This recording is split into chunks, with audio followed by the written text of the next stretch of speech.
It's been so sweet. Everyone's been so nice. It's small, and I kind of like small cons because you get to be really, intimate with each other. Not in a gross way, but like in a way that we can have nice conversations with each other. Can you tell us what you do and what you have done?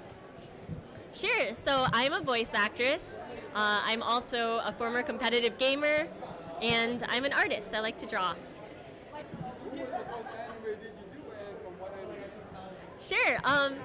So one of the first animes that I ever did was, let's see, I did Tiare. I did Tiare in Magi, The Labyrinth of Magic. That was one of my first roles. That's my very first role ever. But my first lead role is actually someone named Sophie in this game, this show called Heroes: Legends of the Battle Discs, and it never came out in the U.S. Isn't that crazy? You also voice video games. Yes, I also voice video games. Who was your first video game character and what game? My first ever video game role is this character named Little Girl, who is a mysterious little girl in a game called Detective Grimoire. And that was a cute game made by the Super Flash Brothers, Dim and Tom, way back when Newgrounds was a really popular place for voice actors and other types of creators to get together. They actually most recently put out a game called Snipper Clips on the Nintendo Switch, which is really cool. It's always really cool to see your friends grow. But yeah, my first video game role was actually in one of their games. How did you become a voice actor? So I became a voice actor by entertaining my younger siblings. First of all, so there's two parts. The first part is I got into the interest of voice acting by entertaining my younger siblings. I have 3 younger siblings, and I would play video games with them. Usually like JRPGs with just the portrait and then text, and I would read the text in different voices to them, and that brought them a lot of joy, which in turn brought me a lot of joy.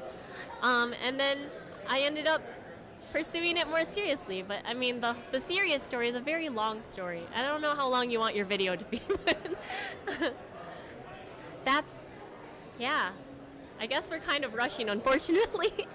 But I had a whole panel here today, which was really cool, and I talked a lot about my experience with voiceover and how I got into voice acting, among which I was discovered by Bang Zoom at one of the Anime Expo contests they had, which was like an open audition for Magi, and that's how I ended up voicing Tiare in Magi.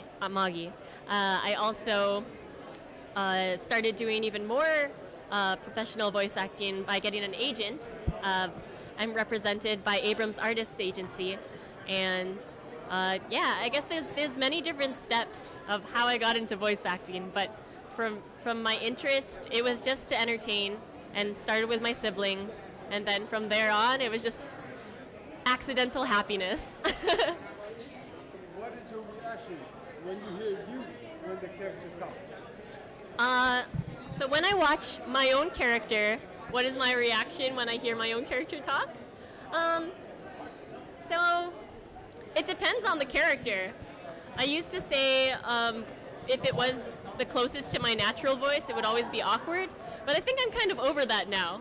I used to have this self-consciousness about my voice. I don't know if people even use voicemail anymore, but using that as an example, whenever I would hear my own voicemail, I'd cringe because it's like, I sound like that? That's so weird.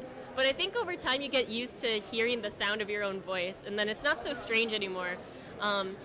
So when I hear my characters speak, I actually think about my performance. Like, oh, I think I could have done that better, or like, dang, I nailed that. That's kind of what goes through my head when I listen to my own performances.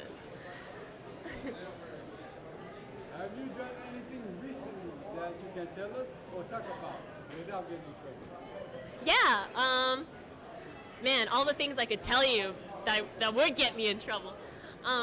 Let's see. Okay, so something I haven't actually posted about yet, but I do have permission to share, is I am Emma in the new 2018 Lego Friends. She is one of a group of girls who get into all sorts of like adventures, and I think it's a really sweet story about friends growing up, and it's not so it's not like just a kids show anymore. They make mistakes, and then you watch them overcome those mistakes. And Emma is the artsy one in the group, who's a little bit out there. She likes boys. It's really cute. When the U.S. can finally see it, I hope you guys get to watch it. But the only reason why I haven't posted about it yet is because I want people to be able to see the things when I post them.